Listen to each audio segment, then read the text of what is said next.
It being It included that figure. 6 o'clock But that's not by the official clock, estimate.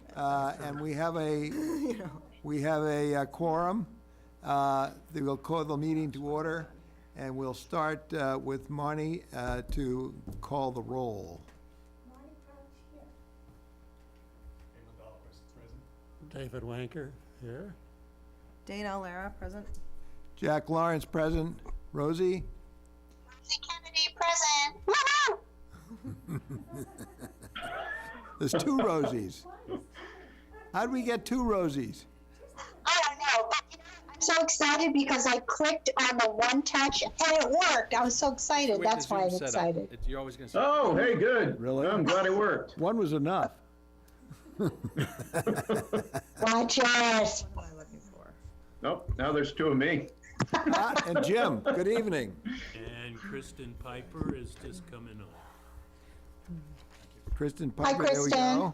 Hi, how's everyone doing? And as I'm you well. probably all know, Kristen Kasner has the dreaded pox, so she's going to be virtual this evening. She has what? She's got COVID, Oh, for God's sake. courtesy of the school. Buddy and his uncle's getting it. All right. So the first order of business is opening an agenda review, which is Mr. Reardon. Hey,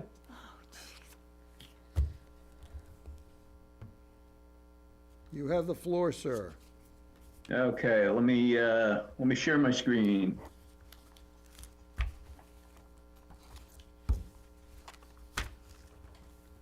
Okay, your co-host.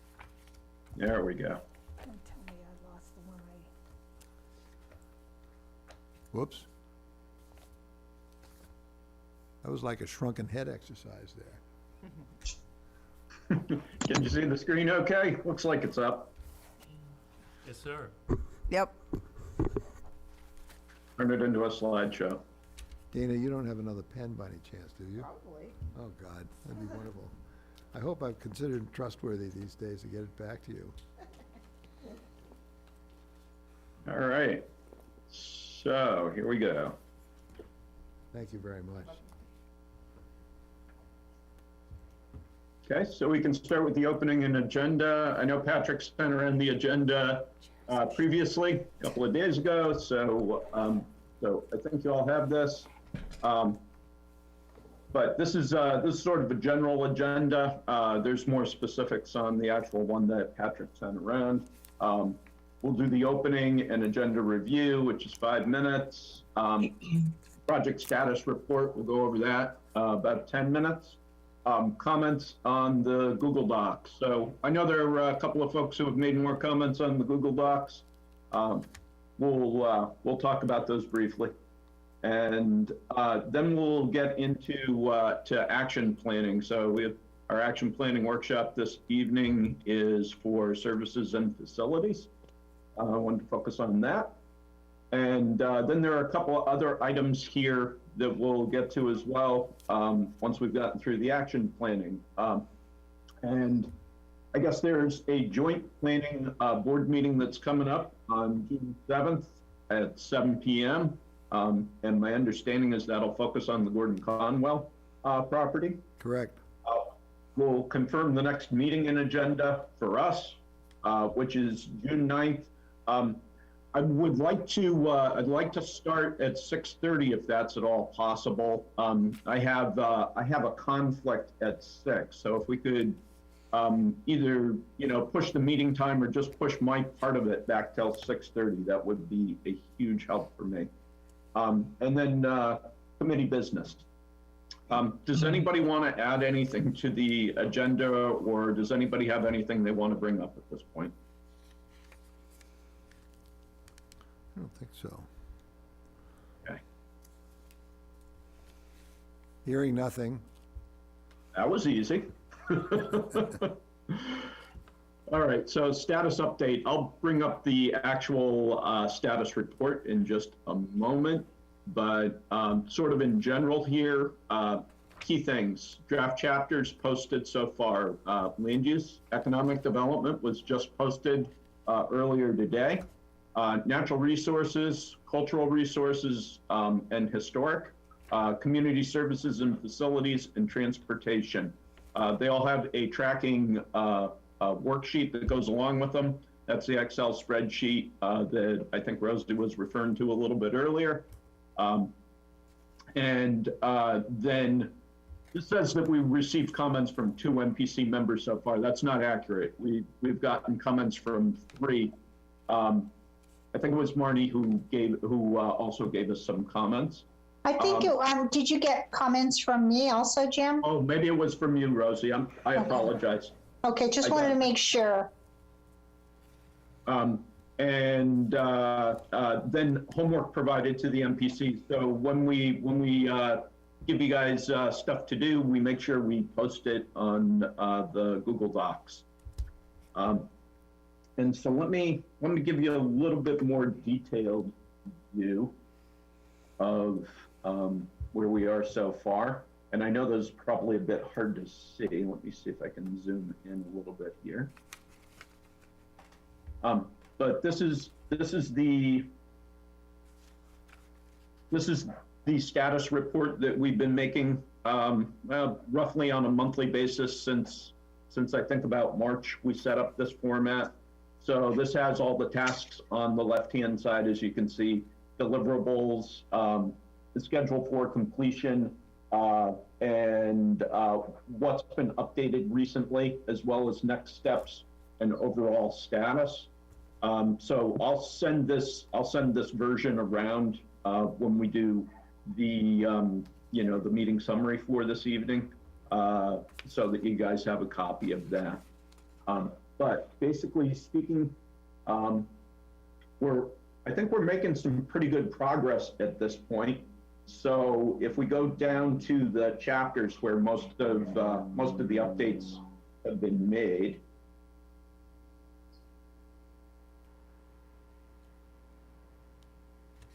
And try and get this at a resolution that's visible and that you can actually see the stuff that's on there.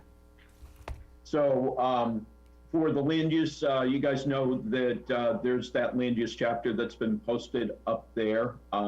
We did action planning last week. I think that went pretty well. We've tried that a couple of different ways, as sports fans know at home. And I think last week's worked pretty well. So we're going to do that same thing with services and facilities tonight. These other sections, so housing, we're waiting on a draft. Expect to have that in the next couple of weeks. And the same thing goes for open spaces and recreation. The economic development section is drafted, and as I mentioned, was just recently posted. Natural resources, cultural resources, and historic. They're all up there. Let's see here.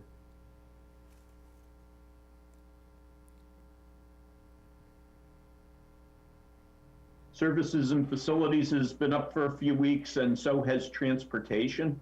So the remaining sections, sort of major sections that we have, the fiscal impact analysis, so that's being worked on currently. And we expect to have a draft of that. I think we're going to have that in June. Development of an action plan for implementation. As you know, we're working on that with you guys currently. So we'll continue to work with you on that, and as we complete sections, we'll start to post those so that you have them for review. And then the integrated water and wastewater management plan. So that is in process. We expect to have that in the next couple of weeks as well. We have an internal draft that's nearly complete. I'll review it once that's completed, send it to Patrick for his review, and then we'll post it. That's been the process that we've been using for each of the existing conditions chapters. And I think it's been working pretty well. We also have maps that we have drafted up, and Patrick and I have been working on getting those cleaned up and ready for posting for you folks. That will happen in the next couple of weeks as well.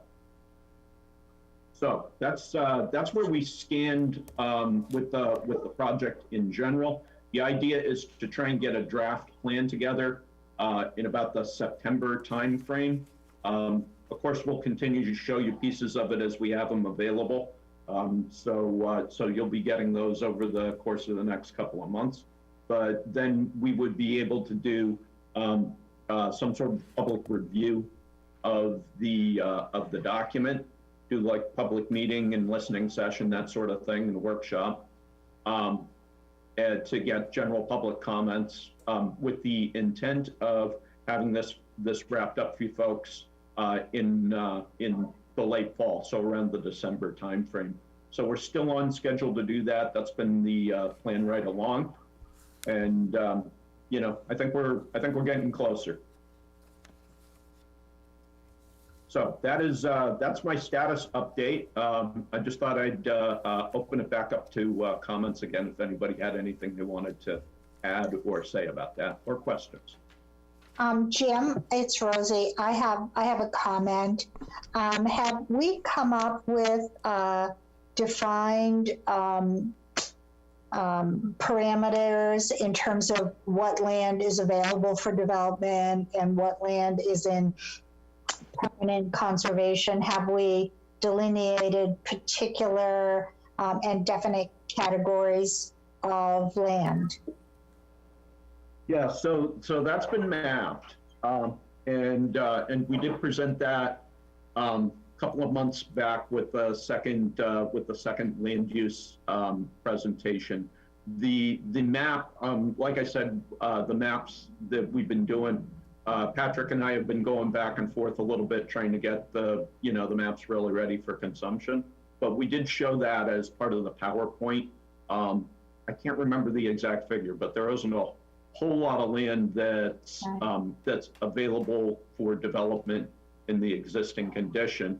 And so one of our recommendations to you folks is going to be to really take a look at your zoning. And to think about doing infill development and redevelopment and things like that, so that you preserve your character, because I know you want to keep things rural, but at the same time leave room for, like I said, infill development and redevelopment in certain areas of town.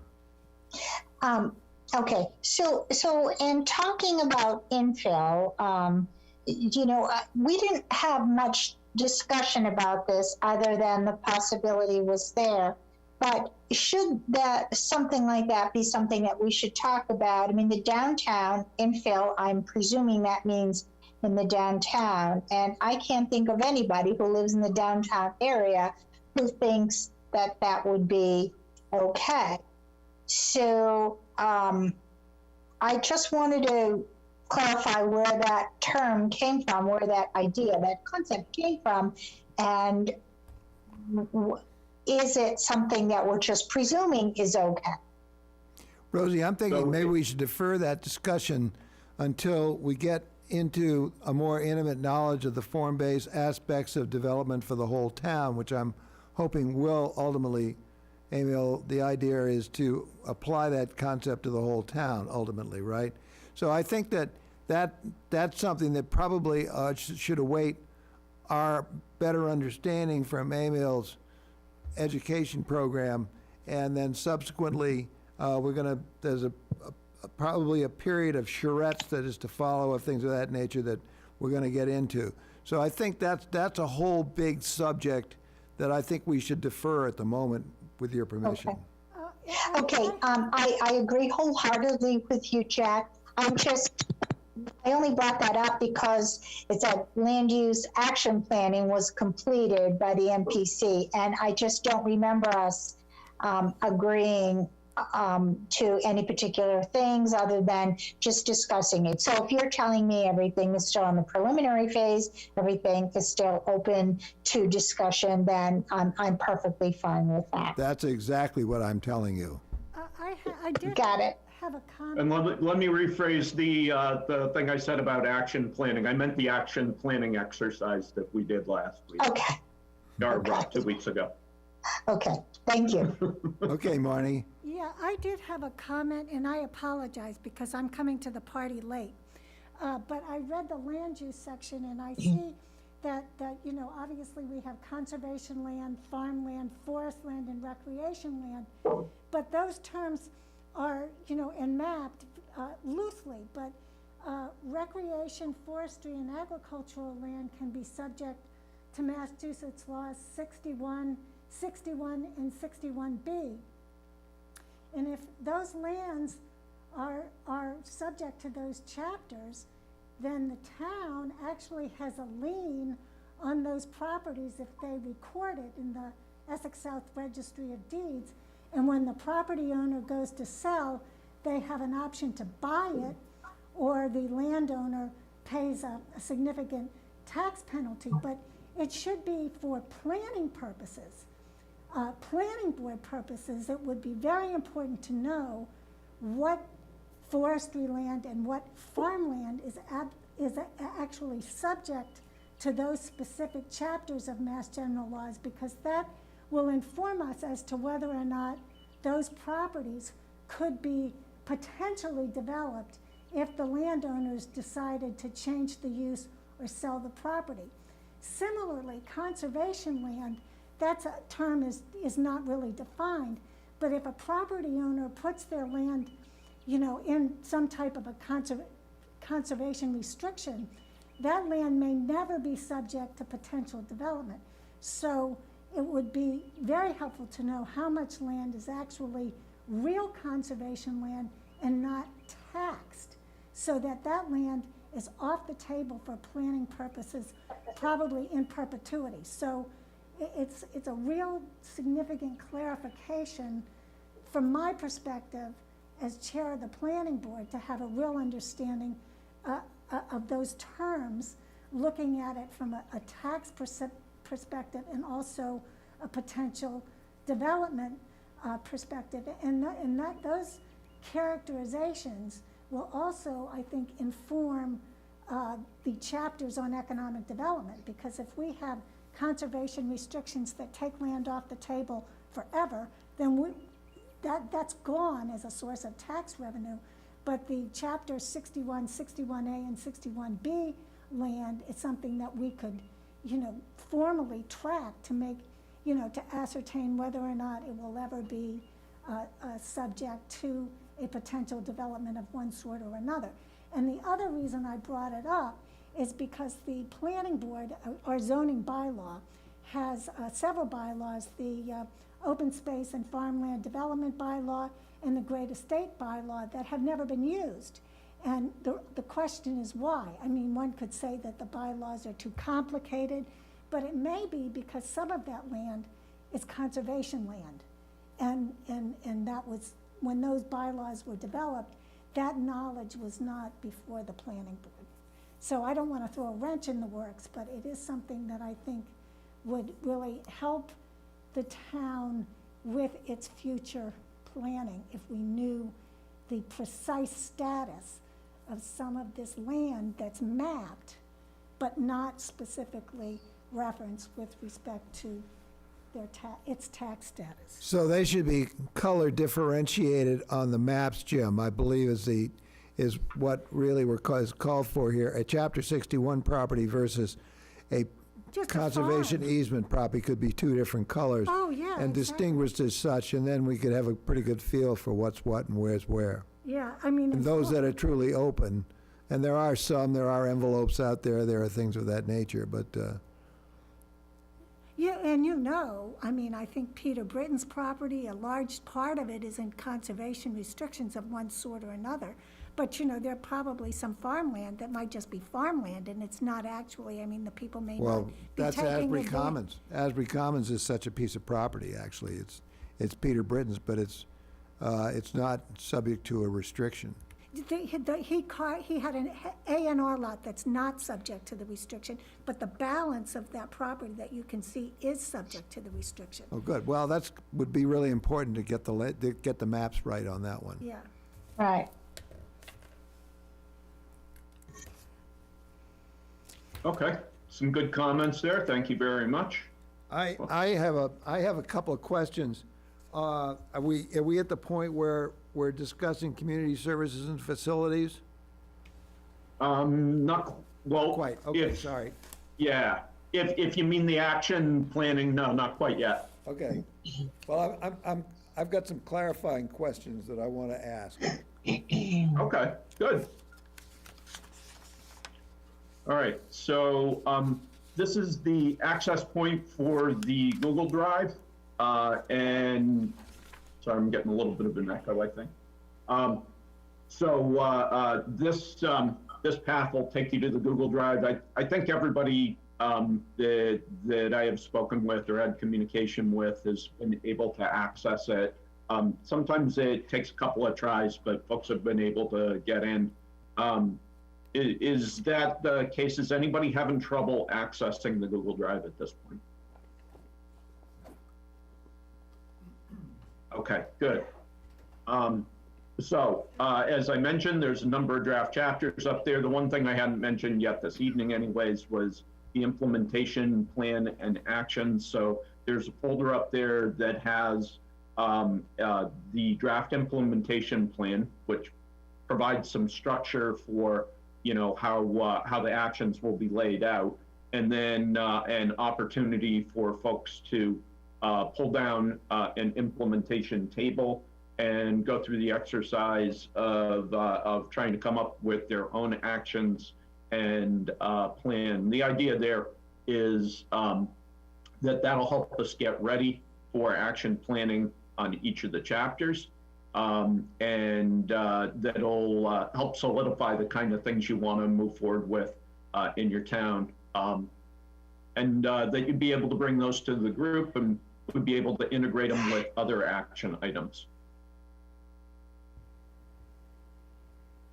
A few sort of highlights from comments so far, similar to last time around, so I'm not going to read them all again, but there have been a number of good edits that we've received, and we consider to receive good edits. Thank you, Rosie, for sending some of yours in recently. We appreciate that. And we'll build those into the chapters as we move along here, and make those updates. So Jack, now we get the facilities and services part of things. Can I ask, I'm sorry, Jack, can I? Sure. Go right ahead. Yeah. I guess I'm wondering, you said only 3 people have made comments, is that correct? Yeah, that's right, in the Excel spreadsheet. So I yes. guess I just want to put that out to the committee that I, as a committee member, am concerned about that, which isn't really for you, Jim, that's really for the committee. I actually tried to add a comment to the Excel spreadsheet, and my comment was too long, and so I couldn't even see it. It was weird. So I found it easier to actually download the chapter and make my edits in the Word document. And did you share those with Jim? I did.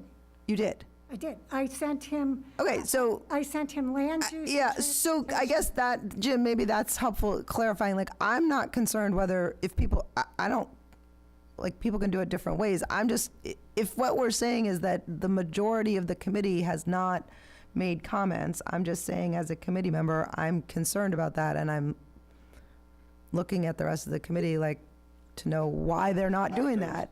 No, I really want to know. Like, Marnie had a great answer that she had trouble using the sheet, and so she did it a different way. I just wonder if other people are having a similar issue, or if they've. And Marnie, I just want to double check. Was that in the last couple of days? I was out of the office yesterday, and today it's been a while to catch up. It was today. So I sent you transportation and land use with lots of edits, and then I will do the same for facilities. But Patrick will attest that I'm a grammarian, among other things. So be prepared. No, that's cool. Make it better. And I like to make sure the grammar's right too, so I appreciate that.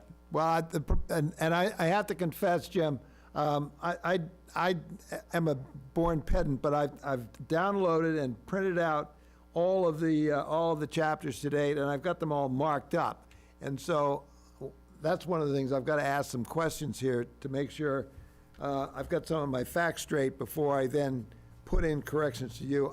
I'm suspecting that Marnie probably picked up all the typos that I picked up as well, so I may not do those, but I do have the questions I want to ask, and as I go through, and only substance stuff here. And then I can be a lot more active at this, but I don't like that sheet, as you know, I have to say. I would prefer to make my notes the way Marnie did her notes and download them. And I can do track changes if you prefer, or I can do them, I can try to get a little more colorful the way Marnie did it, and try to be a little more sophisticated about this if that would be more appropriate, but that's what I would prefer to do. So if folks are pulling the documents down and doing the edits, kind of the way you just suggested, Jack, my preference would be that we get them in track changes. Okay. I'm fine with that. That's okay. I know there were several members of the committee that wanted to be able to see each other's comments, which is why we had the Excel spreadsheet. But I'm fine getting individual comments. That's okay with me too. Okay. I'm an old guy. I only know certain things. We're all old guys here. Old guys. All right, so Dana, you're not. my question, one of my questions is addressed here to Dana. And that is, I note that on your map, you've got Pingree School, which of course is a private school and is so noted here. And it's also in the table of other libraries in Hamilton and Wenham, although it's South Hamilton, which I object to, as you know. And Yep. does this regional have access to the library at Pingree? I Not that I'm don't know aware the of. answer to that question officially, but I wouldn't imagine why we would have, I can't imagine that we so. do, but I'm sure it's available by special, Right. request. or right, I'm something. certain, I can't imagine that they wouldn't share, but that's, yeah. I see Gordon College Jenks Learning Center in South is also noted to be accessible. I wouldn't have thought that would have been a document in here either. But again, available if a student wanted to go and use either one of those libraries, I'm sure they could do so. But should that be in here is what I'm putting to the committee here.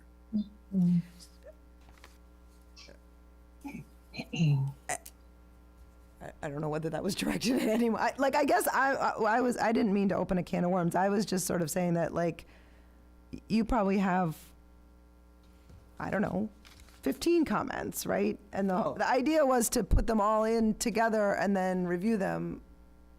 But I figured you'd be the only person who would know this. Well, I don't know the answer answer, to but this. I don't really know the answer to that. Okay. I do know the answer about South Hamilton versus Hamilton. No, I know I that can answer. explain it to them because it is an important. I would leave out this chart 8.1 is what I come back to if we're not certain of that availability. And,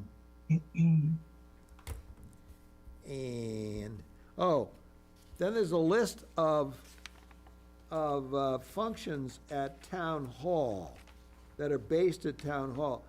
Is the Hamilton Wenham Development Corporation based at Town Hall? Do you know, Patrick? Just the Wow. HDC. It is the HDC. Yeah. It's located here? Okay. Can Jim, could you put up that chapter for us as we plow through it? It seems like there are a lot of specific comments. Is that okay for the facilities? We could do that, although so for this meeting, if it's the group's pleasure, what I would like to do is kind of focus on the action planning, because that's really the thing that we need to, kind of move the chapter forward and move the planning process forward. And if I could get comments, these sort of specific comments for the plan, if I could get those provided to me in one way or another, then what we can do is incorporate those.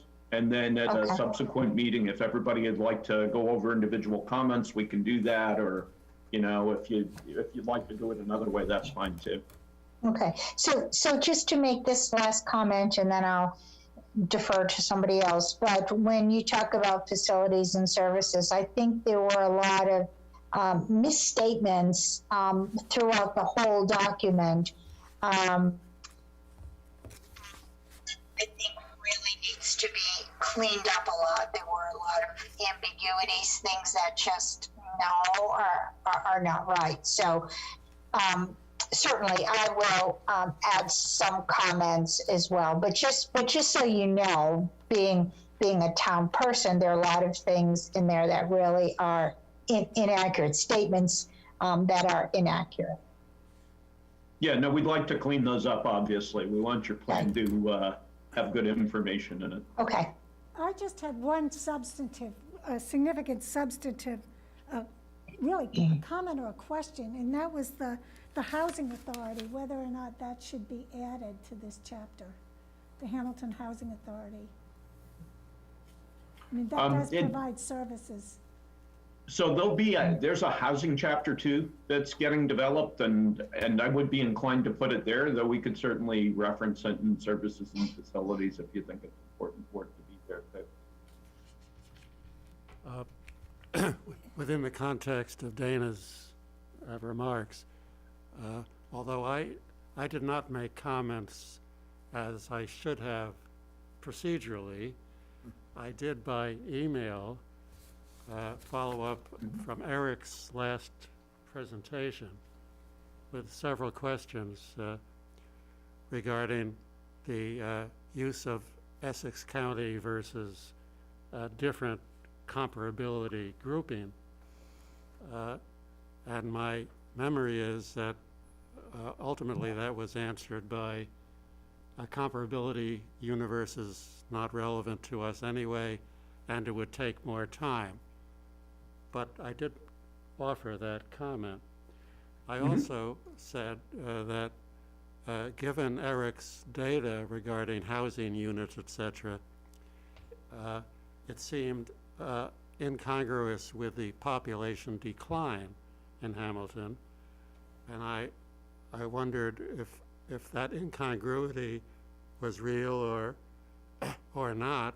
And I also wondered why Hamilton seemed to be, contrary to our neighbors, losing population when they are static or increasing in population.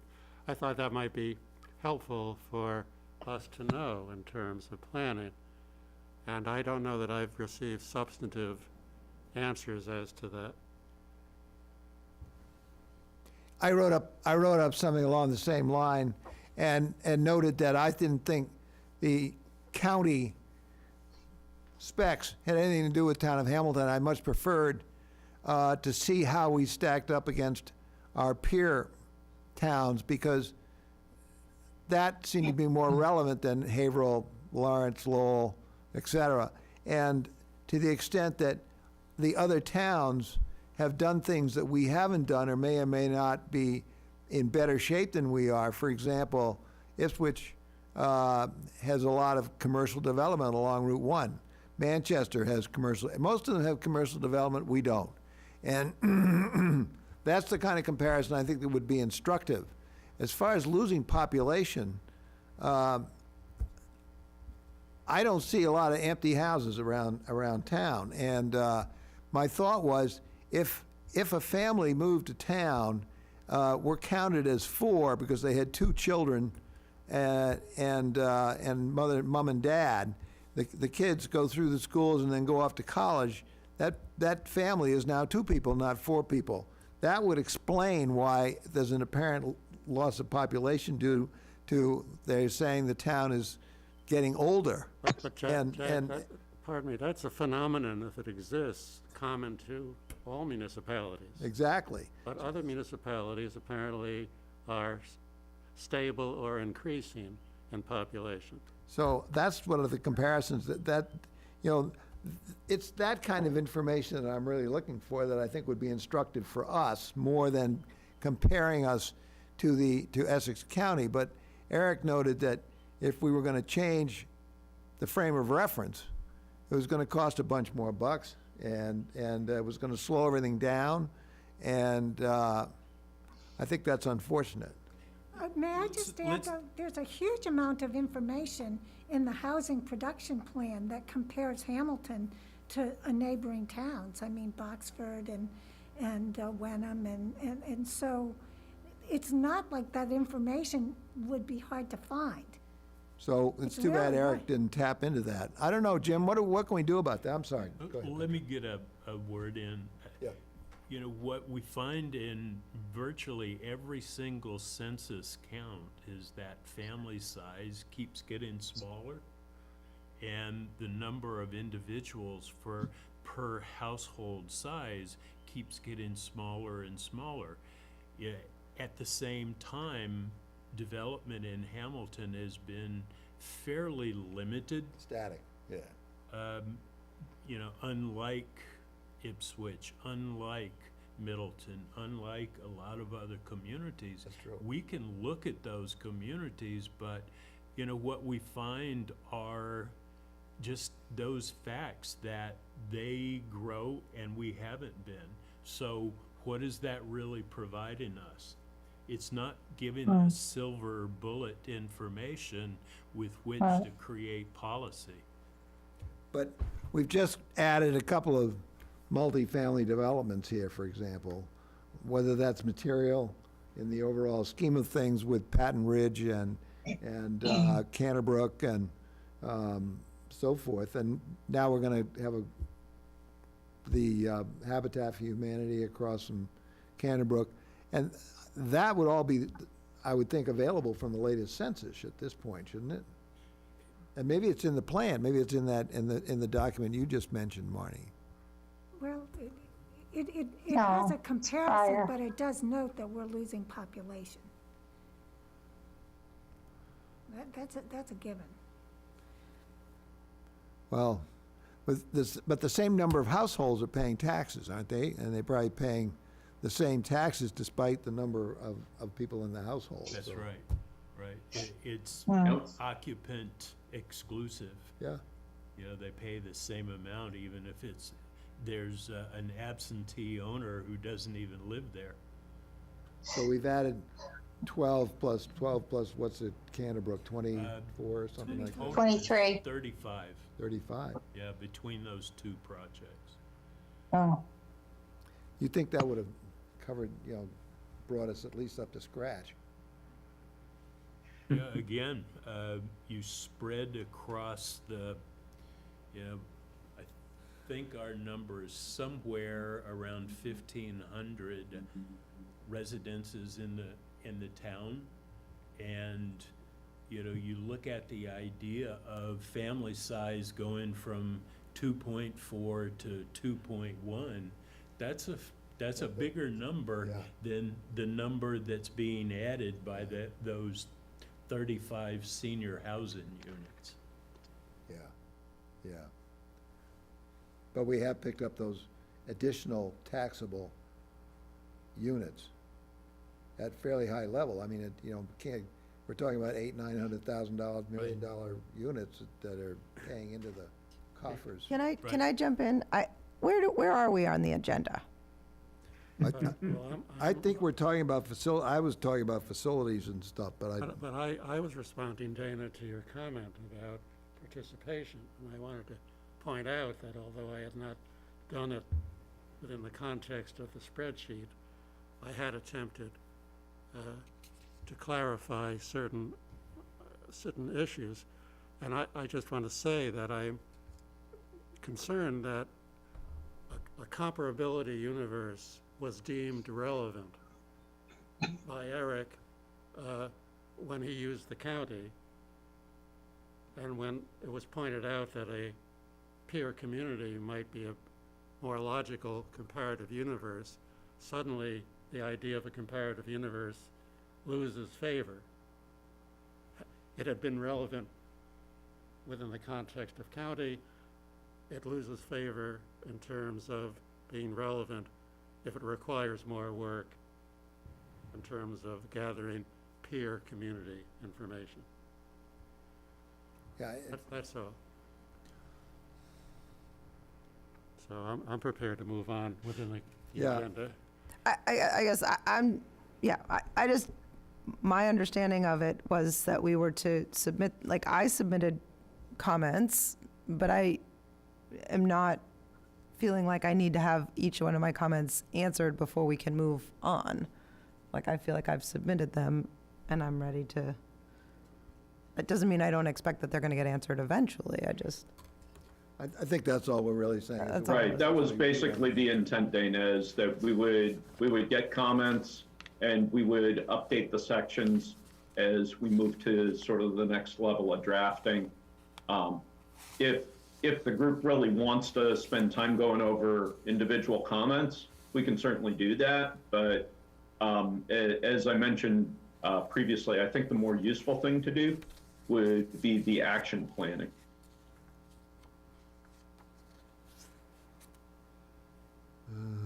Okay, So is it the pleasure of the group at this point that we move forward with the agenda? sure. Yep. All right, great.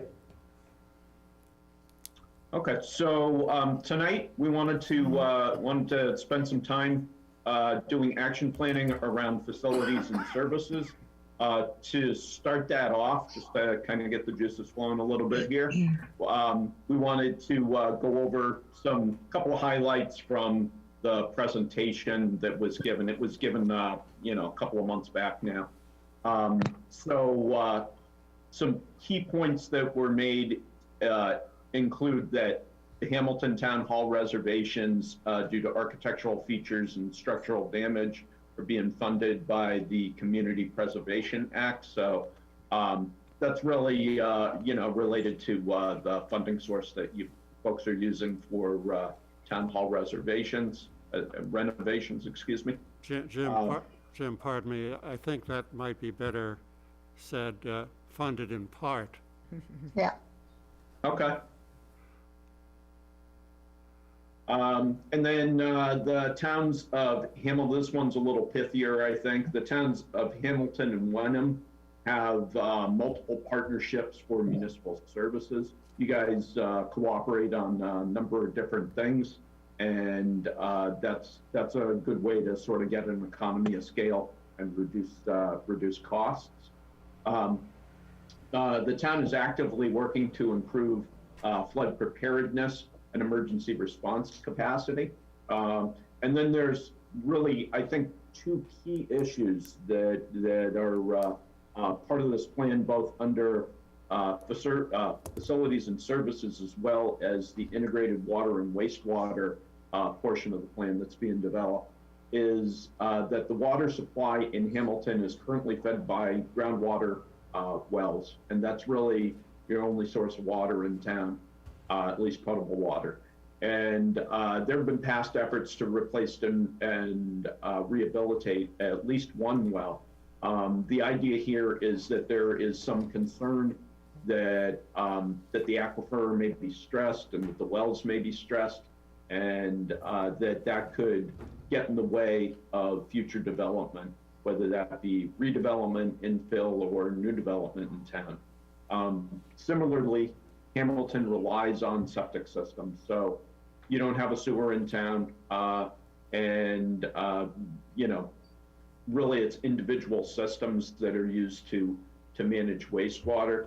And so as a result, that can be somewhat limiting for development too, because if somebody wants to come in and do something that's more intensive, and the land doesn't support it, they don't have a way to get rid of the wastewater. So with those points in mind, I wanted to go to a list of goals and actions. This is similar to what we did with land use last time round.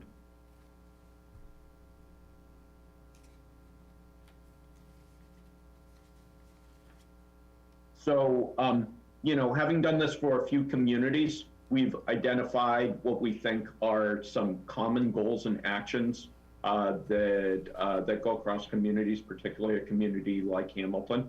And so we've tried to identify those for you up front, and wanted to get your input on them and what sort of things you might like to add to them. So from a services and facilities goals perspective, we identified 4 goals. They include delivery of cost-effective, high-quality municipal services, and ensuring that all public facilities are well maintained, that there's protection of the quality of natural resources by appropriately managed land use in the community. That's one. Second one is protecting residents and property by delivering coordinated, cost-effective, high-quality fire protection, law enforcement, and emergency medical services, and emergency disaster response. So, essentially providing emergency services to make sure that property is protected and that individual residents are too. Providing students with a consistently superior public education in safe and efficient, well-maintained school buildings and facilities. We know that's something that's very important to the town, certainly something that would fall under services and facilities. Providing well-planned and economically responsible network of community facilities and services for Hamilton's current residents and expected future residents. So, so that as well, making sure that things going forward are well planned. Few key features that we noted, and we've kind of talked about these previously,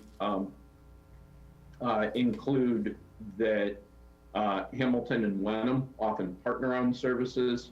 Hamilton relies on septic systems, and the water supply in town is groundwater. The farms down at the bottom here that shouldn't be in there. That was in there inadvertently. Moving down to actions. I'll go through these kind of quickly, and then maybe we can talk about them a little bit more individually and see what you all think, what you think might need to be added or changed. So we identified, I think there are a dozen, maybe 13 of these, no, 14 actions so far. And they include modernizing and expanding municipal facilities deemed necessary, considering conducting a study of the existing library buildings and services to determine if upgrades are needed, supporting the town's fire, police, and public safety departments, working with the individual departments to determine and implement future needs related to stations and equipment, assessing and studying areas of the town known to have drinking water issues and determine any potential solutions. Potential solutions could be related to addressing water service expansions, providing sewer services, establishing package treatment or on-site wastewater treatment system contamination issues. And more to come with that related to the water and wastewater integrated study that is part of this as well. But we'd want to reflect these things in both those sections, I think. 4, investigate additional possibilities for reducing municipal costs through regional cooperative efforts, pool services, as has been accomplished between the town and the school department, with the town and the school department, I should say. Continue to support public safety efforts and officials with adequate staffing, equipment, infrastructure as community needs change. Continue to fulfill the requirements of, and I'm going to just abbreviate this, the Stormwater Phase 2 program. So continue that program as needed and as required by EPA and the state. Exploring the possibility of establishing a wastewater management district specifically related to the analysis of locations in town with water quality issues. This is a way of managing wastewater so that systems continue to function properly, they get inspected regularly, and just making sure that things work right so that it reduces the risk and the threat of pollution by individual wastewater systems. Continue on down, investigate options to expand wastewater capacity. I know there's an interest in doing that in the downtown in particular. Continue to prepare and implement a capital budget for equipment and maintenance expenses. This would be, across your DPW, your fire, police department, et cetera. So any kind of equipment and maintenance needs you might have. Educate the public about about recycling and providing information on town websites and in the town hall, and working with the school district to provide education on recycling to children in an attempt to increase the town's recycling rates. So managing solid waste is generally important to any community, particularly I think to rural communities like yourselves, because you don't want to waste a lot of space with landfills or transfer stations or things like that. And that kind of infrastructure that you provide, you want to make sure it's run efficiently and effectively. One good way to do that is to reduce the waste stream going in, and that's what recycling is really all about. We just have a couple more here. Continue to support services and programs. We should not say Chopness Senior Center. Let's get rid of that. For seniors, and to evaluate future needs as programs and services evolve and population dynamics change. There's another kind of bogey in here too, which I will get rid of. Consider renovating and making the necessary upgrades to the existing town hall and to provide additional office space as needed.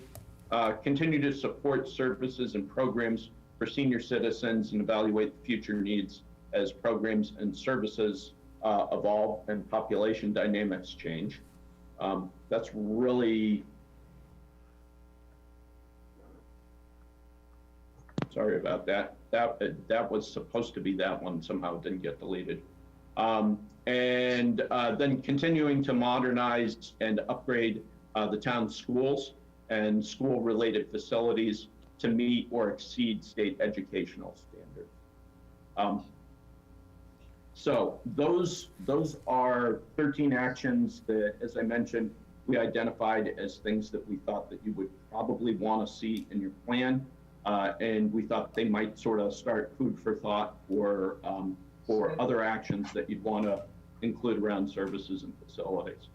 So at this point, I'll just open it up to discussion and thoughts on these 13, the 4 goals that we have, and things that you might like to add.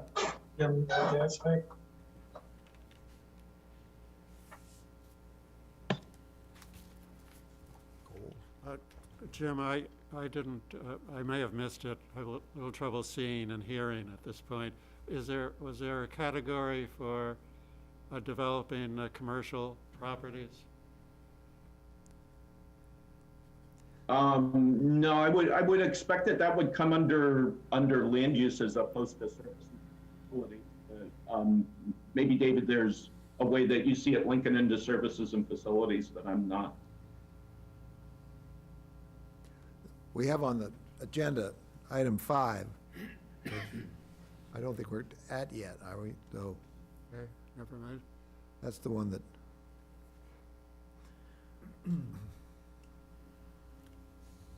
Jim Emil Dahlquist, did you provide this online for us? I have not yet, but I will at the end of this meeting. Can you scroll up to the top so we can see the first few instead? Absolutely. Would you prefer to see the goals or the actions? If we go to the goals, you kind of lose the actions towards the bottom, but if you'd like me to go down a little bit, that's fine too. Well, it's up to the group, but maybe we start with, do people have thoughts on the goals, and then,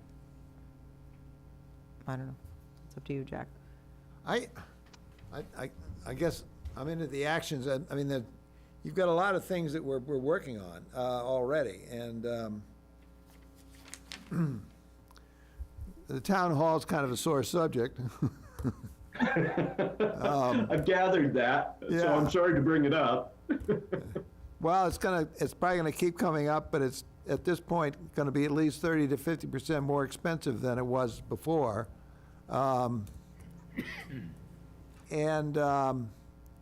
as far as, you know, the DPW equipment and so forth, I think that's in pretty darn good shape. I'm on the capital committee, and we put a lot of money into trucks and fire equipment and all of that kind of stuff. As far as I'm aware, from the department heads, we've done all that. I actually had a question on that action item that you're talking about, the DPW. I wondered, I don't remember what number that was, the one that said update the, You want to bring the actions up? yeah. Mike, and I think you're going to be able to add, my question is, I don't know which number that was.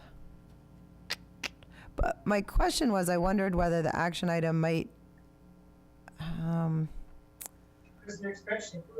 Right there. I don't know. So there was 9, which was continue to prepare and Right. implement capital budget for equipment and maintenance expenses. Is that the one? Maybe that was it. I guess to your point, I wondered if like an action step and pillow. Don't put it in the bedroom. What? Says it 40. No, I'm using it, but I don't know. I don't know who's talking. I think number 9 is it. Yeah, I think I'm not sure if I missed something at the end or if you got interrupted.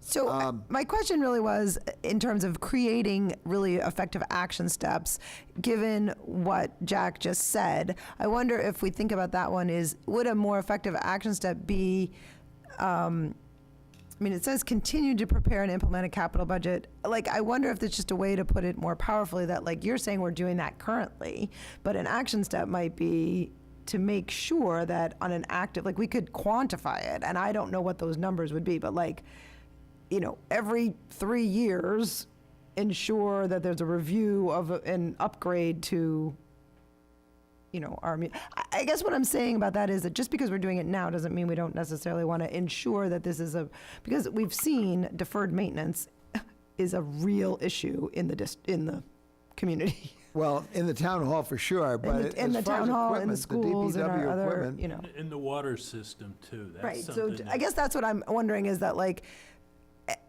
is it more about sort of the action step is that, like, we proactively decide, and maybe we're doing it already with what you're talking about, and how can we look at our other systems, which we definitely have an issue, in my opinion, in Hamilton with deferred maintenance over a wide range of different things. as far as the equipment is concerned, every year, the capital committee reviews with all the department heads what they want, need, and looks them over and has a 5-year program.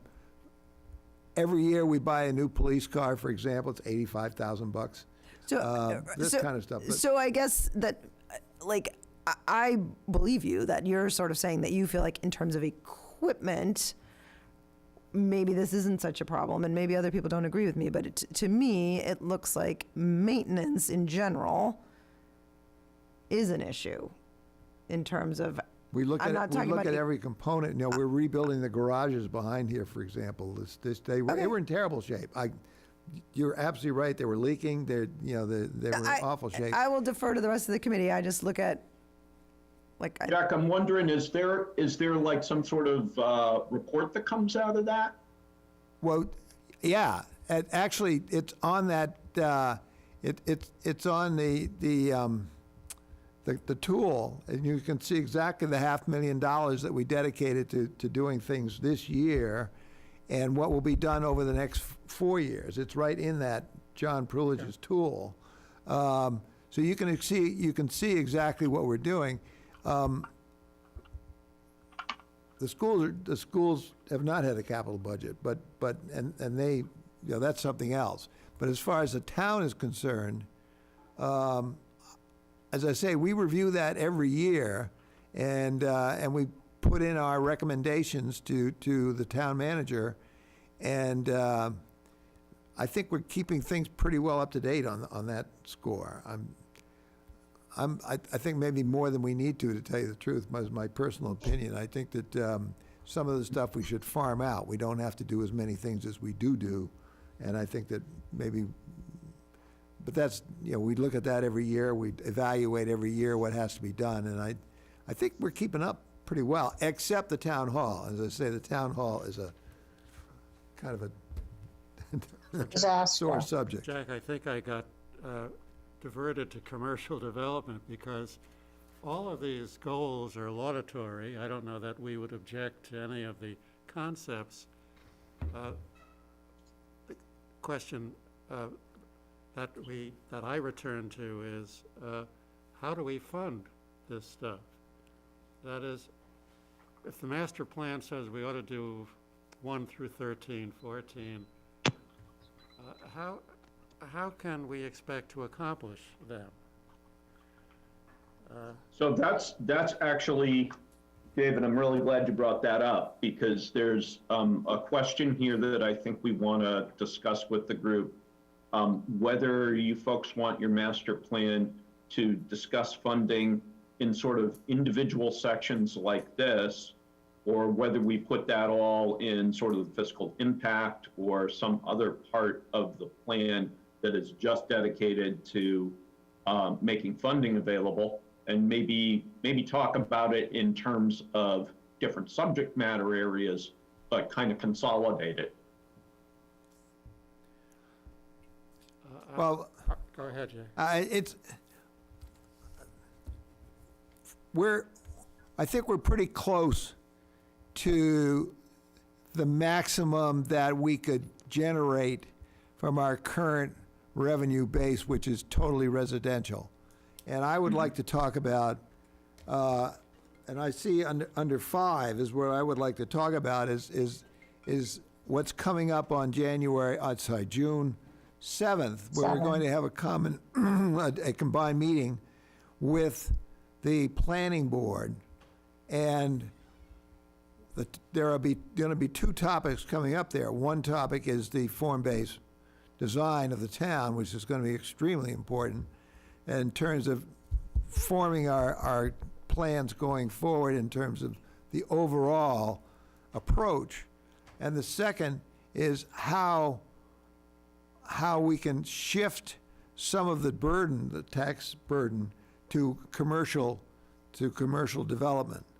And I think that's really the critical question that we need to explore at the present time. And just if we can get into that, if we can jump ahead to 5, I'd like to get into that particular subject sooner than later, because I think it's the critical missing link here. And then we can talk about funding as we go forward from there on a more Catholic basis. I'm not sure how to respond to Jim's question as to where the topic should be covered, either item by item or generically, but I do know that it's a bottom line concern. Yeah. That if we don't come to grips with the funding question, all of these items and other items that will come up that are all, as I said, laudatory, aren't going to happen. And then what good is a master plan? Yeah, from our present sources, we're pretty well keeping up right now, but costs go up every year, and as the costs go up every year, we only narrowly avoided an override. This year is probably inevitable next year, and the privilege tool indicates that it's going to be a common occurrence for the next few years because of rising salaries and various costs, and have had 3 years with no capital budget for the schools. The schools desperately are going to need a capital infusion here. And there is the 2.5 limit at $25 per thousand, which from a practical standpoint is already going to be straining. People are already feeling the pinch in certain levels around town. So timing-wise, this is of immediate moment in terms of dealing with the revenue situation. I just wanted to jump in real quick. This is Kristen Piper. I think we talked about as a group in the beginning of this process that we were going to, try to, the funding issue is very important, obviously, but we were going to try to put ideas out there regardless of the funding issue, start big and then whittle down and get more realistic depending on what the funding can look like or should look like or will look like. So I just want to remind ourselves that we had kind of talked about that as to not limit ourselves, because that is an issue, but we also need to think about what we would like the future of Hamilton to be and look like. And that's sort of this exercise. And then I wanted to provide some feedback on the action steps. And I don't know, Dana, if this is where you were going with your comment, but I sort of feel like a lot of these are very generic and almost just like checking a box off a standard list of things that towns do. And I think it would be great if we could find a way to make these more specific. So I really liked your suggestion, Dana, about, yes, of course we should continue to prepare and implement a capital budget, but is there a way to make that more effective, more efficient, more timely by, like you said, every 3 years we will do X, Y, Z. And maybe number 9 isn't a good example to use, but I think there's opportunities to have a little more specificity around these and actually have like measurable, tangible action steps versus just sort of, keep doing the things you're doing as a town. Do you have some specific things you'd like to add in, Kristen? Because I agree. I definitely like to see more specificity in these. These were intended as a starting point and not necessarily, the end point. Yeah, I don't right now just because I can't see the full list, but happy to take a look offline and suggest some more specificity. So one of the things that we could do, since we reviewed these, and I know there's an interest in sort of getting to this next agenda item, and we are going to run out of time, that you guys take this list and the information that we have so far and try on your own to do some action planning. And suggested this exercise before, that you take the action planning sheet from the implementation plan that's been posted on the Google Drive. So if you go to that folder, and I can show you where it is if you want while we're talking here. But if you go to that folder and pull that down, just take 15 minutes and you have the benefit of these action items now and the services and facilities existing conditions right up, and to go through and list out additional things that you might like to see. So we bring that back to the group and have a discussion about it. Yeah, I think the big issues are going to be water and wastewater. And water, we're not going to know anything until the end of June, at which point, we've put $1.5 million into our water treatment plant this year to take organics out of the water in order to we've been skating along the edge on certain parameters, certain specifications. And so we are making that expenditure this year.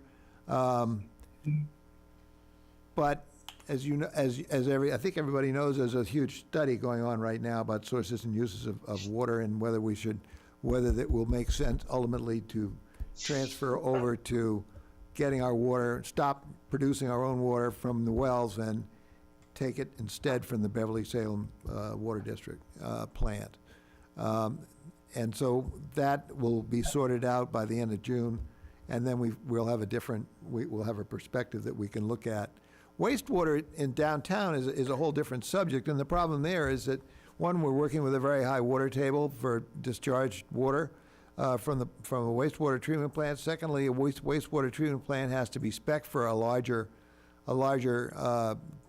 gallonage than is current, and nobody wants to pay for that extra So maybe some sort of a decentralized or a different kind of technology, maybe more appropriate for that. And it's a whole different deal, so. I think what you just said about the downtown, I think what's really important there is when we're in this is just, because you know a lot more about that than I do, but what I think is really important is, and maybe this is to David's point about them being kind of big goals, right? But I wouldn't want us to discourage, like, you know a lot more of the realities of what the challenges are than I do, but I don't think that prevents us from having an action step or a goal that is like, let's really try to dig into creative solutions for creating wastewater management systems in the downtown area. Even though you know that there are challenges there, it doesn't mean, like, that's a real thing, that maybe there are creative solutions that we haven't addressed. I don't want to shoot things down before, so there might be a way to put that as an action step that, that still allows for the reality that we might come across roadblocks, but. I think that's an excellent point, and to the point, I think there are grants available specifically on that subject. So pursuit of grants, that might belong in the economic development perhaps, but Yeah. I think that's an important. Yeah, I mean, like, that's a great example. Like, an action step could be pursue downtown wastewater treatment solutions grants, or pursue downtown wastewater treatment, I don't know, creative solutions. There's a better way to put that, but to think to come up with, because even though there are real problems that you have done a lot more work on than I have, it doesn't mean that we've exhausted everything. I think there's new technology out there Yeah. to your point. And I think it's, there was a whole study of putting in a downtown plant Don't pond. 25 or 30 years ago. It's no longer relevant, clearly. There's new technology. That's probably a good thing to do. And that's probably something that Capcom really ought to take a look at, to tell you the truth. So I wouldn't dispute that at all. There's been no appetite for it. And frankly, the restaurants down there, they're either on tight tanks and they have to get their things pumped, and it's their problem, not our problem, kind of thing. Should it be the town problem, or should it be the individual's problem, as long as the quarter-acre lots are able to dispose of their own wastewater? Should we dig up the whole town and put new pipes in? It's probably a good thing to look at, so. Right, because those kind of, whether or not the town wants to take that on may have something to do with the benefits that the town receives by having additional development there, or encouraging development in that area, because a wastewater problem has been solved. I see Kristen has her hand up, so wanted to give her a chance to. Oh. Hi guys, sorry, I'm on the other, hopefully on the other side of COVID this week. I agree with everything everyone's been saying, and I just wanted to pipe in terms of, when we're looking at service and facilities, it seems like we're kind of combining things so much so in this section, whereas we have clear facilities, utilities, and then the services we provide. And I definitely agree with the regional collaboration, whether it's, Manchester and what happens with the water study, or Wenham, but I think it would be helpful to the extent we can, identify kind of what the potential issue is, so it's understood what that goal, to understand the goal. So when we're looking at, where we're getting our water, how we're treating our water, all these things are super duper expensive. Treating water is expensive. Is that something we want to be thinking about regionally? I think, maybe. So to define a little bit more of the regional cooperation in terms of like a direction, I think would be good to the goal, so we can, it's a little more clear. And then we don't really talk a lot, and I think there's a lot of things, as Jack was mentioning, with what the water study is going to show that need to be integrated in here, and that will help us define some of those pieces. But I think there's some real big issues here in terms of water, wastewater, if we want to, if we are thinking of additional development in the downtown area, I mean, it's not going to be all septic, or it's going to be joint septic, or I think that we just need to be thinking about what that means for utility services. And then I guess we're not really getting at conservation, water conservation, kind of moving off fossil fuels in terms of our utility infrastructure that at least we control. And I just think that's something that is important to note as a goal of kind of just in not just this section, but in terms of utilities and services, it'd be good to, I think, move in a direction with what we're putting in new for both facilities and utilities. Yeah, great points. Thank you. Thanks, I hope guys. you're feeling better. Getting there. It's all going to take money, and economic development, I think, is probably the critical link in terms of how we get from here to there. That's going to give us the working capital in order to do things. The only other way to save money generally is more regionalization, and I think that we have done a lot in regionalization. I think we're going to do as more as we can, and I think generally our peer towns around here are interested in doing the same thing in terms of cutting costs.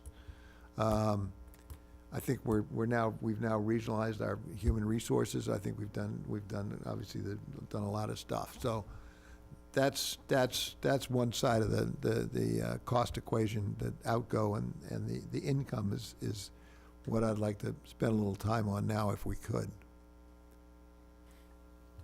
Yeah, I think Jim is right, though, to create a list,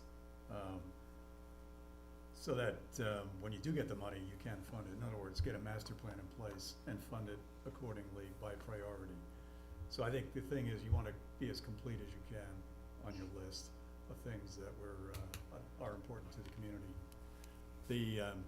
But that's what we've been building the Prulage tool for. Yeah. Yeah, there's kind of a chicken and egg thing, right? Like Yeah. if your development probably won't come to you if they don't have good services and facilities available. Say like the water and wastewater isn't available, those developers are going to go somewhere else. Right. And the other thing on Kristen's comment about sustainability, and I would add resiliency in the community, that's become a very important issue, I think, these days. And it started off being proposed as one of the elements. I'm not sure that Jim was on board then with Caroline, and it got kind of dismissed as being not typically part of a plan of development. But I think it's getting more and more important for a lot of communities, and especially at a younger generation. I thought one of the interesting outputs in the visioning session was in that word cloud, Jim, that you put together. Sustainability was pretty large in that in that context, and that I'm sure that probably was from a lot of younger folks who for whom that's a very important issue. And resiliency, of course, now with sea level rising and flooding and so forth. What can a town do now and I think it's worthy of a separate section. If that's not done, then it has to be part of these individual sections like this one, town facilities. What does a town provide? And so it's got to be there somewhere, I think, in this master plan. So I think those are good comments.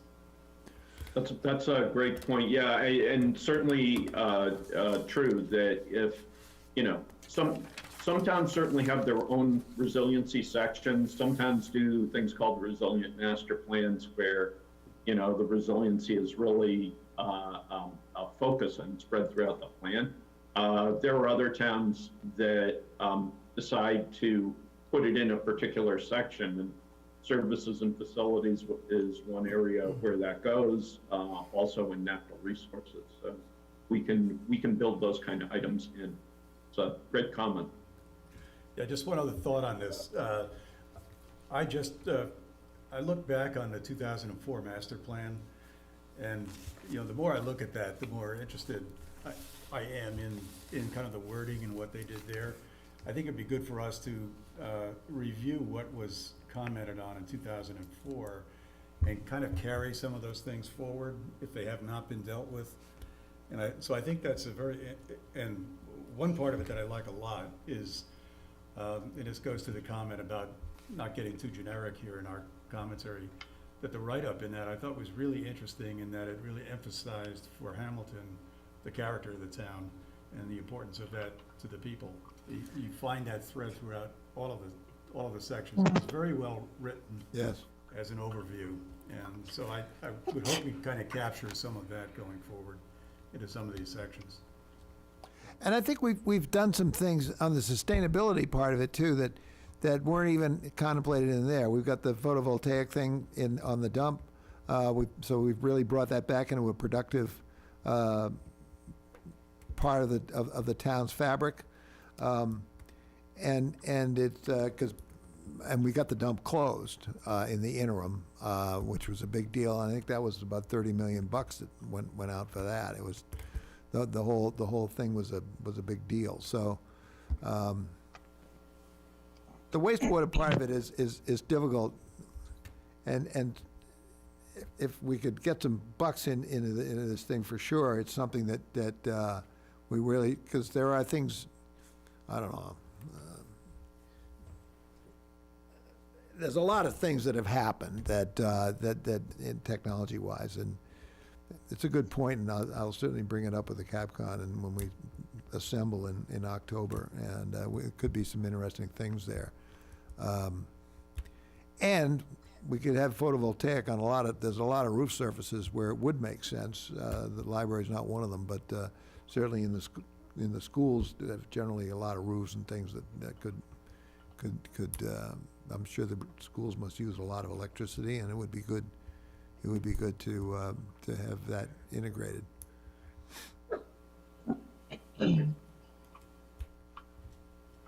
But there has been a lot of stuff that's been done. So anyway, it all takes money. All right, Jim. You know, and aside from the money to get about new technologies, I think, I don't know where this would fit in one of our actions, and it probably wouldn't, but just the reality, we should watch the actual effectiveness of some of this new technology, because it's evolved so rapidly without much of a testing phase. And what comes to mind for me is at Max Shoe, that those 18 units on less than an acre, they have a self-contained wastewater system, and they're using all the newest technology. So I think one of the important things for us to do is really to look at the effectiveness of some of this new technology, because as we think about the downtown's future and development and maybe self-contained wastewater systems, we should really be cognizant of how this new technology is working. So one of the things that I'm really- thinking for it's you really a guys matter that of- might make a lot of sense is to have a wastewater facilities plan that sort of goes beyond the typical thing that a wastewater facilities plan does, which is plan for conventional sewer systems, and focuses more on package treatment, community systems, things like that, maybe innovative and alternative systems in some areas of the town, and considers also how to manage on-site systems, your existing individual systems, in a way that is sustainable and supports the intention to keep the town as rural as possible. Yeah, if you have a decentralized, distributed system rather than a single plant somewhere, which we don't really have space for. I mean, there's some of those things I've often thought have a lot more appropriate placement, but we're going to have to get a study funded at some point. All right. Yep. Can we move on to 5, because we're getting through a little bit of stuff here. Jim, do you have something else you want to hit, or can I roll on GCTS? No, please go right ahead. Okay, I've handed out I handed out this thing which nobody's had a chance to read, so I'm just gonna summarize. On June 7th, we have this joint session with the planning board. And the last planning board meeting, 2 representatives from Gordon Conwell came. Mr. Truan, who is the former VP, now retired, and the project manager for getting the place liquidated, I guess is sold, whatever. And then their lawyer, who is a Hamilton representative, Myron Walters? Myron Walters, yes. Yeah. And essentially, they came to the planning board to ask the planning board to structure, to ask what the planning board thought they should do that would be for mutual advantage for the two parties.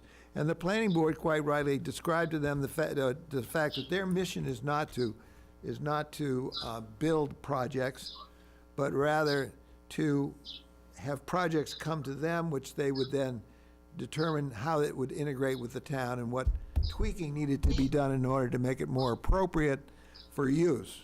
Is that fair, Marnie? Is it? Absolutely. I think that Attorney Walters was suggesting certain tweaks to the commercial overlay district, but I think Patrick and Emil would agree with me that through the course of our discussion with the Gordon Conwell representatives, it was exceedingly unclear what their actual plan was for the property. They walked back the newspaper articles that intimated that the campus would be sold in its entirety. And I think we were all a little puzzled as to what their plans actually were. And really the planning board couldn't really do much to help them until such time as they had concrete proposals that were worth really holding public hearings on. I mean, we can't change our zoning bylaws willy-nilly. I mean, it's a long and involved process, and we would have to invite the public to see what the full ramifications of any potential changes are. So we did mention to them a form-based code. We invited them to, the representatives, to the June 7th meeting, and it was really left up in the air. Would you agree? I mean, we Yeah, and it didn't was, want to discourage them, but at the same token, their property, their lenders, they have to. they've got some big balloon decisions. payments this summer that they probably can't make. Anyway, let me just, Let Emil, Yeah, let me just add something briefly. What they were pleased with, I think, was the willingness of the town to collaborate with them in a way, to be cooperative to the extent we can, and in terms of offering options and that way, not designing the site, of course, but I think they were pleased not to get a decision from the planning board saying, no, we're not going to do that unless we write a code. In other words, we could cooperate with them and work with them toward a solution that would be satisfactory for both parties, both the town and Gordon Conwell. the Right. original center. But it is rather clear that they have no plan. yeah, that's the point. They have no plan. They have marching orders from their board of directors. And their board of directors has essentially said, you're going to move to Boston. They don't know when, they don't know how, but they're going to move to Boston. And they've also been instructed to get the best price possible for the Hamilton property, which makes sense because that is the means for them to move to Boston. So, and it's also in our best interest that they sell for the best price. Now, 2 learned persons on the planning board stated, firstly, that a buyer is going to want site control, full site control. And secondly, that if they continue to try and do too many things, such as give this, and which they may have already done, but could be modified, the option to Andrew for affordable housing for 4 buildings, 4 of the dormitory buildings, that they will have essentially shot themselves in the foot due to the complications and encumbrances that would be involved in that for a buyer coming in. So they are eager, however, to work with the town to put together a deal for the best mutual interest. So in the course of that meeting at the planning board, they said, well, the master plan committee is coming in on the 7th, and they can describe to you what they think is the best possible format for realizing these objectives.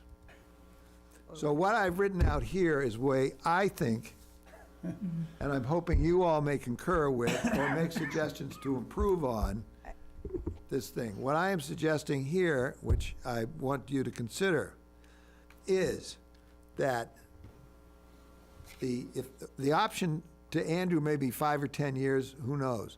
I strongly doubt Andrew will have the capacity. know who Andrew is. Harbor I Light, don't- Oh, Harbor Light, okay. Community Partners. I strongly doubt he will have the capacity within the next 5 or 10 years to do anything. And the general feeling, I think, is that that would be a good place to do not 4 buildings, but probably 2 buildings, buildings A and B, which are off to the side and delineated. So the best thing you can do is eliminate that encumbrance and sell to a given buyer, and then let him negotiate the deal with a given buyer. If that is not acceptable to them, the alternative would be to subdivide off those 2 buildings in that small parcel and let him do his thing. But do not leave him in a position where he can hold the whole thing up and complicate the whole arrangement, because that's not to their advantage nor our advantage. Now, they also said they didn't know whether they're gonna need to continue to use their offices and so forth there. They have offices in Boston. They said they didn't know whether they want buildings E and F, which I think are the 2 newest buildings down at the end. If they want to do that kind of thing, they can work out their deal with whoever buys the property to lease back those buildings for some period of time on some basis, and E and F. But again, that should not encumber the sale of the property. One of the reasons the board said sell the property was it costs them a lot of money to operate that property. And if they continue to try and operate that property, as they have been, and saddle themselves with those costs, there's quite possibly a risk that they would go bankrupt. And that would be a real mess, because then it would tie it up into all kinds of awful things. So I think it's to everybody's advantage that they do whatever they need to do in order to sell the property as quickly as possible. And we give them no undertaking until such time as the property is sold. We certainly do not change any of our rules, any of our bylaws, any of our zoning, until we are clarified with respect to the form-based situation. And as a business proposition. Can I ask a really naive question? I'm sorry, I didn't mean to interrupt, but. No, what? But this is genuinely a genuine naive question. Is it not on the table that the town would be the buyer of the property? That's not a No, the discussion. town is not going to be the buyer of the property. A developer with a plan would be the buyer of the property. And the plan should be in conformance with what we I determined. wasn't saying that the is- town should, I just was asking whether that is one of the zillion possibilities. No, here. God, no. We're not coming I up don't with think 15 Having the money financially. to buy the property. What is it, Jack? Jack, it's about 100 acres, is that right? Yeah, Yeah, it's well over about 100 100 to acres, yeah. 120 acres. I'm sorry, what, Jack? 100 to 120 acres. Yeah, and there's so many benefits to that becoming a commercial overlay, and I agree with that in terms of one buyer having control of the property. I mean, that has a lot of potential for commercial development, and I like the general strategy that we shouldn't try to please too many entities, but that we should really look at it in terms of the best, highest use, which would be, for our needs, commercial development. And our control over it is the zoning. if we don't want to give them license to do something which they could proceed to do to our detriment. So Right. we want to Exactly. maintain that element of control. It's extremely Well, important. Well, that's my next question, is right now, could they just keep selling it off in 1-acre lots? Is that? That would, Possibility. that is a possibility. The A&R is That's 2-acre concerning, lots. Or two, yeah. And that would be horrible. What That would put us uh, right in the tank. Patrick, what would the zoning be? How would that be affected then? I believe it's 1-acre zoning. They could What's effectively. the underlying? Is it Yeah. 1B? Yeah, Yeah, yeah. Is it 1B? I Not think it's, RA? yeah, Yeah. Woo, really? yeah. Oh, Jesus. Well, let's That's- keep that's keep not mum the about that next possibility. We no. want them to get a lot of money for that, and they could do that Yeah, best exactly. by selling it in total as a commercially developable plot of land. Yeah, I think it's a real opportunity for the town. Change of use that Yeah. they're seeking, and how does, Patrick, maybe you can answer it. How does the change of use that the seminary would be seeking in conjunction with Harbor Light Right. to use those dormitories, how do you juxtapose that with the A&R process? It would have to be segregated out of the A&R land area because you have a multi-unit building on its own discrete property. It would have to be given some sort of zoning relief for it to continue. So the dormitories, what if they Yes. tore the dormitories down? Just hypothetically. If they tear it down, you can start from fresh. 1-acre zoning. Yeah. But you can only do so many A&R lots without a subdivision. Right? Yeah. You can either do the subdivision or you can pursue the A&R process on land that is accessible. Right, but at some point, you have the bulk of the land in the middle of the lot, and, Yeah. unless you had really long rectangles, at some point, you'd be thwarted in doing A&R lots. Yeah. You can only do so many. Right. But I think we need to be clear with them what we see is our common best interest, and that is not the A&R. That is, Oh, you know. no. And there's, if you look at biolabs, the way biolabs under the Ipswich Great Estates, it started with the old house, the old mansion house, of which there is also one at Gordon Conwell. And then they extended off of that to the modern building. And it's been a very, very good arrangement for Ipswich, to say the least. It's been a very profitable arrangement. So that pattern obviously offers itself at Gordon Conwell. I would suggest another possible site across from the dormitories on that big open green sward. And then when and if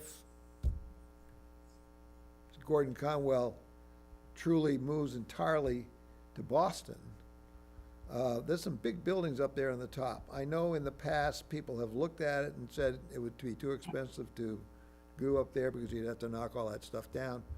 Maybe somebody could figure out how to use it. That would be up to the developer. But the point is, time is not on their side or nor our side. And I think we have to be very clear that as simple a deal as can be generated will produce the best price for them, will give them the best shot at survival and fulfilling their mission, and that will provide for us the best opportunity for commercial tax revenue down the road. Is there any concern, Jack, that unless this use of leverage is expressed properly, there may be some liability, legal issues if we're purporting to hold them hostage to a certain determination? They have brought up the point that it should be of mutual benefit. No, that's not, That, I don't see us being liable for anything like that because they've made no proposal to the community. So the town is not holding them up from anything. No. Okay, They have what they have. but So, it's the freedom to use what they have as they wish. And if, And I don't know the answer, I'm just asking, Yeah. is that a consideration that should be explored? the way that, Yeah. yeah, the way that zoning works is that if you have a desire to take a non-conforming zoning use and use it for another use, the ZBA has to undergo a review process with multiple public hearings typically to determine whether or not that newly proposed use is more or less detrimental than what's existing. That's basically the process that took place where the institution for Savings Bank is, and that was a pretty involved process, as you may recall. All right, I don't know the answer to my question, but it seemed to me to, Well, we gave them another option at the meeting, and that is that if there were a partnership formed in terms of the town and Gordon Conwell, that the town would prepare, again, something similar to a form-based code for the site. And the goal here would be to get the best and highest use of the property. And by doing that and then adopting that code through the town process, that they would be in a position to market that property much differently than a pretty much empty or a property now that has more limited use. You know, they're not gonna find a single buyer, I don't think, for the whole thing. I think that, I wouldn't be at all surprised if they didn't come up with a single buyer. I mean, if there weren't a single buyer out there, that's some major money going into life sciences these days, as you well know, and it doesn't seem the sky's the limit at the moment.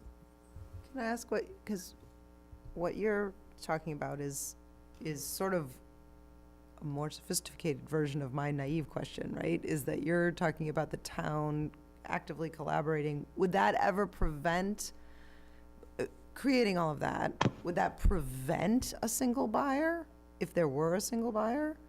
Well, No. no, if what the town does is come up with, what the town would do in this situation. I was involved with the Hartford insurance company they were leaving the town I was in, major revenue source for the town. And what they agreed to, because they had a 700,000 square foot building and a beautiful site on the river, they agreed to work with the town and hire a couple of professionals to come in and through this form-based process, come up with, in collaboration with the community. And that's a big part of this. The community is gonna be involved in this to make those decisions. And the Hartford, again, their big interest was to sell the property. And if there were a way to shorten that development process for approval, and if there's a way to improve the value of the property, given they're gonna have some plans pre-made by these design experts that shows how you could develop it if you come in. And they were given options of a single building. You could take a 700,000 square foot, you could divide it into 4 pieces. You could take it down and put in different types of developments there. So there were options even there for different developing processes, because they determined they were gonna get a single use buyer on that site. And so it turned out to be a mixed use development. And so it was successful for both the town and the community. Was then able to kind of tap into a new resource, not only in the sale of it, nothing in the sale, but in the use of the property. They get good tax value out of it. And the Hartford Insurance Company got a lot more money for the sale of that property because there was a plan in place, and that's the key. That had been worked through by both the town and, it's an informal partnership, essentially. Yeah, I mean, there had to be a written one, so that, I think it was also, the Hartford was, this was the risk for the town. The Hartford, at any time, if they found a buyer for their whole site, they could actually sell it to someone else. So that was the only risk for the town to get involved in this. But I believe the Hartford paid for most of the fees in terms of developing this, because they stand to benefit most from this transaction or this agreement. It was an interesting process to go through, and the key here is how much time does Gordon Conwell have before they need to make a sale? Which we don't know. Because this takes a year anyway, from beginning to end. And the other thing I would have to say is that the seminary really needs to make a commitment and be transparent. And the commitment and the transparency are salient features, or the lack thereof, are the salient features of the years that the Gordon Conwell Task Force has been talking to the representatives of the seminary. And the seminary holds their cards close to their chest. Yeah, they can't do that. We need to have a full partnership, informal partnership. I'm not suggesting we go create a whole. A legal document, no, legal but I document, mean, no. But we've got to deal openly I with think each that the town needs to identify the decision makers with respect to that property and get commitments so that when that person speaks, the town can go forward with understanding what the game plan is. Correct. Yeah, I thought I heard you say, Jack, that the town shouldn't do anything until the property is sold. And there No, was- should not give them an open permission, should not Oh, no. create the, No. yeah. We don't give away the store and then try to negotiate. That doesn't work. Horses out of the barn. Yeah. I think Marnie just articulated a really specific and not easy, but easily explained action step. Like, who is the decision maker? Who is that? That's a very clear, like, let's just identify who is the. Yeah. Who is when the they- person that when they can make the speak. commitment? Right. And one would hope that the property being owned by a seminary, that person's word would be their bond, but Yes, Yeah, and in that regard, I just want to caution you, you're aware of the history where in order to permit the current dorms, there were representations made by a person with apparent authority, officer of the entity, that they would make payments for the kids who attended public schools, and they would make an annual payment to the town. Pilot. It was not reduced to writing, but it's certainly in the minutes of the meeting. And they failed in those commitments. So, to your point, you need to be careful. right, oh, absolutely, yes. And I mean, and that speaks to the economic weakness that characterizes what's happening up there. And the other cautionary tale is that when the seminary obtained financing, that there is in some of the documents that Patrick shared with us, a condition that if there were to be a foreclosure, then that there would automatically be a change of use, that the limitation to use the buildings for dormitories space would be eliminated. For obvious reasons, that a lender wouldn't lend if it was bound essentially to maintain the property as a seminary. They would, if they foreclosed, then sell to the highest bidder. Well, what we want to maintain open is that there may be buyers, for example, who want to use those dormitories. And, I mean, that's one of the Aura deals, for example, is to bring people in from outside for training programs or things like that. So those dormitories could be very, very useful to us. They're not just a collateral bit of. Well, the ideal scenario would be if a developer or a company like Aura came to the table, and so that it wasn't just a two-way partnership, but it was actually an entity that was willing to go forward if a appropriate form-based approach could be implemented. I mean, that would get everybody's attention, wouldn't it? Yeah, and it turns out the PNS is actually in Stuart Abelson's personal name, not Aura, so it's sort of an interesting wrinkle, I don't know, but that's a different deal.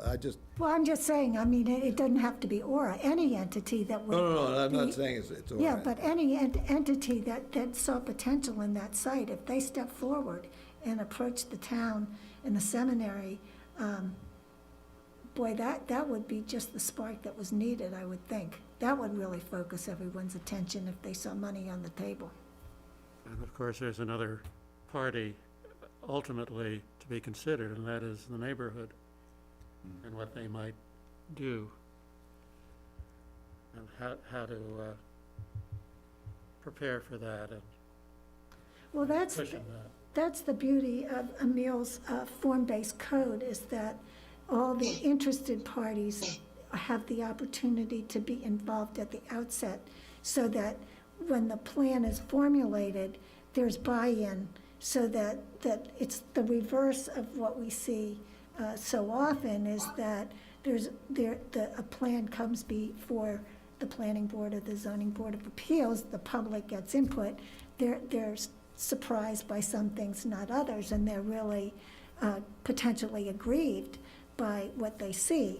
Whereas in this process, correct me if I'm wrong, Emil, there's involvement from the outset. So their concerns are on the table when the whole proposal is being put together, right?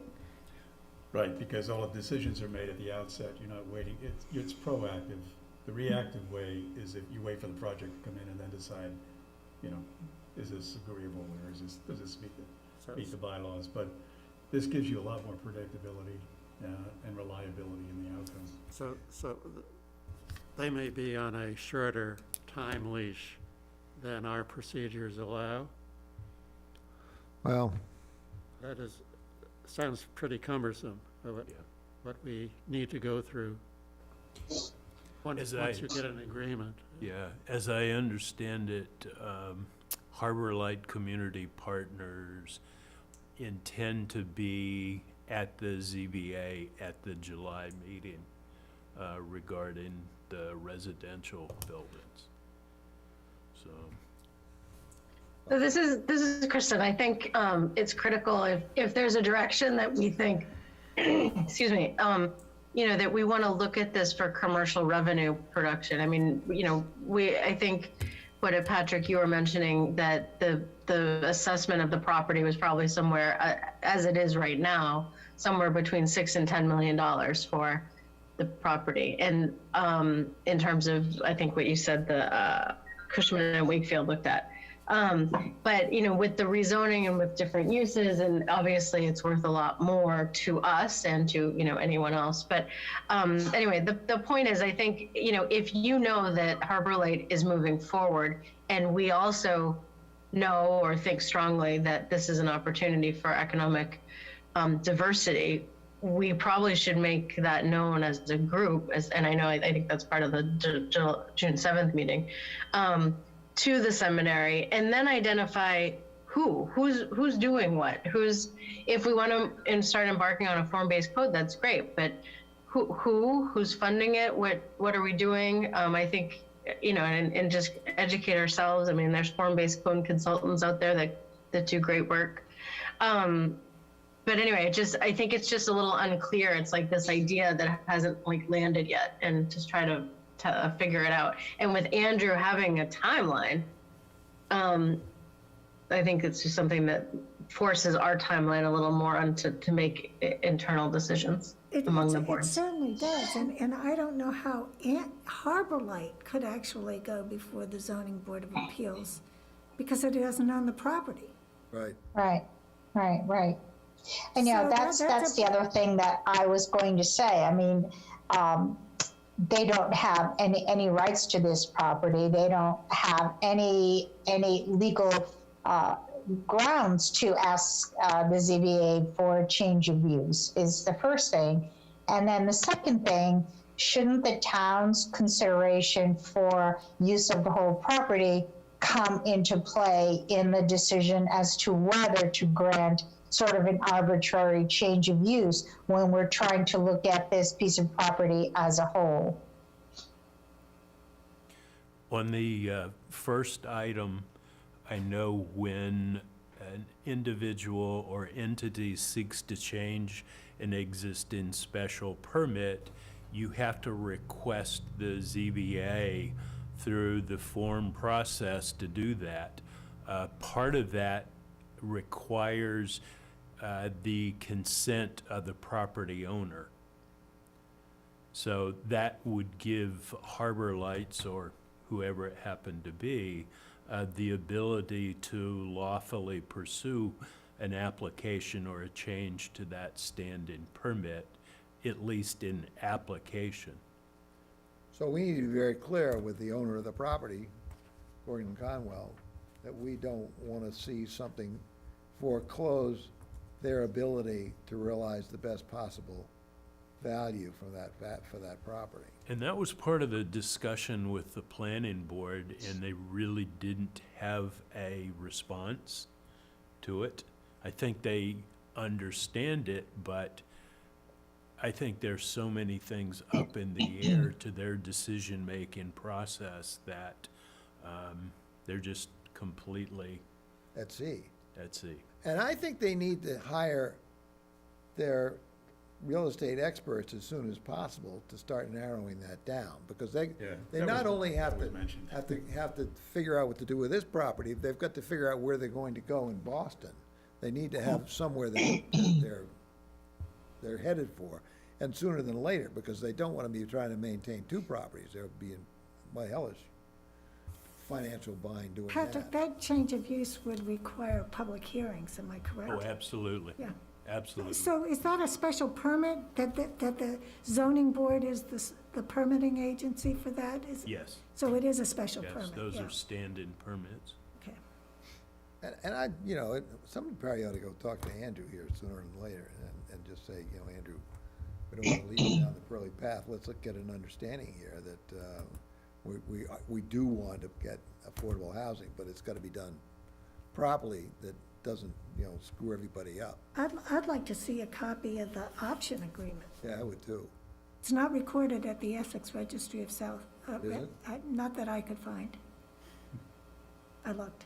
Not that they would actually record the option, that might have confidential terms, but they could have conceivably recorded something like a memorandum of understanding. So we don't know what the option is really for. Is it just the buildings? How are they carving up this property so that you can have affordable housing here and other potential uses elsewhere? Very unclear. I mean, there's no answer there. Yeah, they don't have any answers. They were so far at sea. They hadn't made any decisions whatsoever, which brings us back to who the hell's in charge. We really got to get somebody who's. Is Jay? Is he up to that? I mean, do you think he's going to be the guy they'll nominate as the responsible person, or? Either he or the president, Scott Sundquist. All right, so that's something they have to work out sooner. Yeah, than later. I'm not sure what authority a retired vice president has. Just saying. Do we know people on the board? I don't. We know people who know people very well on the board, and we could inquire. Andrew DeFranza might know who's the real Yeah. decision maker up there. I mean, Andrew's a serious guy. I just soon, have They him have know. 3 other campuses, Boston and one in Florida, I think, and another one down south. So they have a complex operation. And we don't know the financial strength of those other campuses. But the number of students at the seminary, Pretty small, I think. really small. I mean, Most of them want to go virtual anyway. So I mean, right, that's well, the they're whole foreign issue. students This too. So, yeah. Okay, well, anyway, so my suggestion is that, and we don't have to do, we're gonna be coming up to June 7th pretty quick. And as I say, the planning board has nominated us tentatively the other night, and that may get rescinded. Who knows what's gonna happen? I just wanna be ready if they say, master plan people, please come up with a structure that we can address and discard or start to work according to. Well, I'm sorry, Emil, but I think that the planning board is, doesn't want to be caught in the middle and have a conflict. We can't tell the seminary what to do and then have them, assuming no form-based code, come before us and then have public hearings, and the public's are up in arms, and the seminary is saying, but you said. I mean, the planning board really has to be quite circumspect and not get too involved in this process if there's the potential for some type of application that doesn't have absolute consensus. Yeah. Is this kind of thing better pursued in a context other than a joint meeting, public meeting? Well, we're not making any decisions at the June 7th meeting. This is just, the purpose is to explore these form-based codes because they have implications for other areas in the town. So the June 7th meeting, while Gordon Conwell may come up and some ideas about how a form-based code could work there, it's more, could it work in other areas of the town? Because as I noted at our last meeting, we have several bylaws that we've never used. So in moving forward, especially since we're doing a master plan, do we want to rethink some of the bylaws that we've used and look at an alternative approach, which is the form-based plan that might solve some problems that... I appreciate that, Marty. I guess I didn't phrase it. Are some of the thoughts here, or the approach in terms of what is good for us, better pursued in a non-public setting? The original thought on having this joint meeting was to actually talk about the master plan with maybe Jim there, so that the idea was, because it was a window in our opportunity, because the public hearing we're having now is continued until 23rd, I think, of June. Mm-hmm. So we had time available on the 7th, so the idea was, well, this would be a good time to have a joint meeting with the master plan to figure out what this committee needs from the planning board at this stage, if anything, and how does the planning board fit into the preparation progress on the master plan. That was the original idea, to have the joint meeting, not to talk about Gordon Conwell. But that came up, and the thought was, well... But really, this being a joint meeting, I mean, clearly the land use chapter implicates the planning board, and in fact, a lot of the action items will implicate the planning board. Can I just ask whether you were asking, is there a need, is there a mechanism, is there a way to have an executive session, to have a conversation? Is that what you were asking? Essentially. Yeah. That is. And I don't know the answer. I just have a sense that the approach here is better initiated in a more narrow communication context. Well, and I'm playing devil's advocate. I don't want to disagree with you flat out, but I mean, that's been happening with the Gordon Conwell Task Force. Right, so that's why I asked. I think it might be. About the board, and Rosie said it's possible to have some contact. Well, there's nothing, I mean, we're really just having an open conversation. Yeah. There's nothing before the planning board, and the master plan steering committee hasn't specifically addressed what should take place up there. It's really thinking out loud, and of course, we invited the representatives of Gordon Conwell to be at this joint meeting and to provide whatever input they want. But it might be good for them to hear what the town's position is, because I think sometimes that people forget we are strapped for cash. we're not bringing this up because we want to be mean. Yeah, If things go, what's filtering through here is, if things go awry, notwithstanding the best of intentions, and the parties go to their respective corners and are gonna get in some kind of fight, is whatever is gonna be said here in terms of an outreach fodder for their advocacy about being harmed somehow. If you think it's a clear and open field for discussion, I'm fine with that. I think they're really searching for answers. yeah, I think so too, and I think they Yeah, know we're not in the decision tree on this thing. We're looking at the town's best interest. They've asked what the town would like to see. I think we're probably in the best position because we don't have any authority to make There's or break nothing a deal. before us. We're just, There's nothing before anyone. We're really trying to make some decisions for the best interest of the town. And I think that the seminary really needs to hear different ideas and understand that we have financial problems here. They could have been ameliorated if they had made their pilot payments maybe a little bit. Right. But we should put our cards on the table and really That's it. encourage the seminary to do likewise. that's it. Well, and also, They reject if you think about that, I mean, our best interest is to get some commercial development, and it's actually in their best interest because that would certainly bring them the price for the highest, best use. So I think it's, if you think about it in a totally open-minded way, it definitely could be a win-win for both entities. I don't, my own thought process is, I don't see it as an adversarial conversation on any level. I see it as a sort of brainstorming, and what helps Gordon Conwell will help the town, and vice versa. So I think it's good to talk about it in public with hopefully their representatives, should they come and the subject is broached on the 7th. I think that would be very, very beneficial.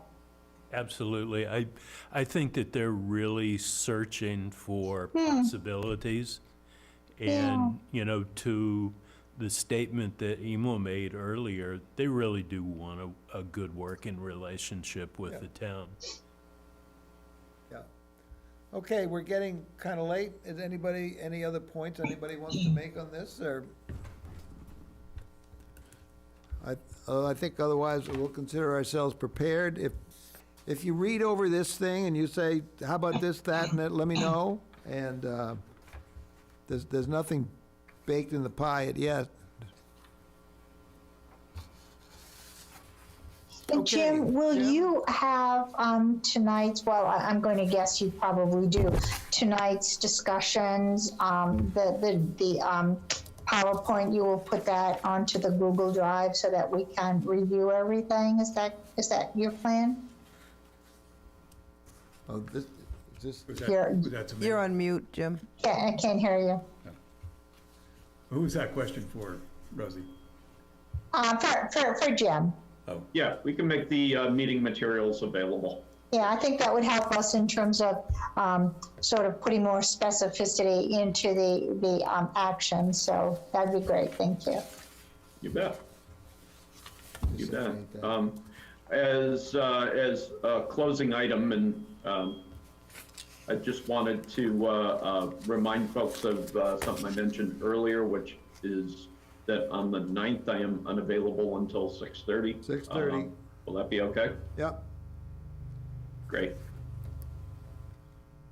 And I know Patrick is out on the 9th, so I think Preston was going to be running the Zoom. Is that correct? Yes. I could start the Zoom if I'm given the info. But with Patrick, you were going to set it up before you left, right? Yep. So how would I get in and start the meeting, or would you make me? Well, we can talk about that offline. You and I can work on that offline. I'll Okay. set it up and send it to you. Okay. I will also, our last meeting is June 23rd, right? For this fourth week? The one that follows the 9th, yeah, Yeah. hold on, I have to- So, I wanted to say I will not be able to make that meeting, but I also wanted to say if you wanted to consider moving that meeting, I would love for all of you to attend my official campaign launch party, which is going to be on June 23rd. I think that's a terrific idea, and especially because the planning board meets that night. Oh, man.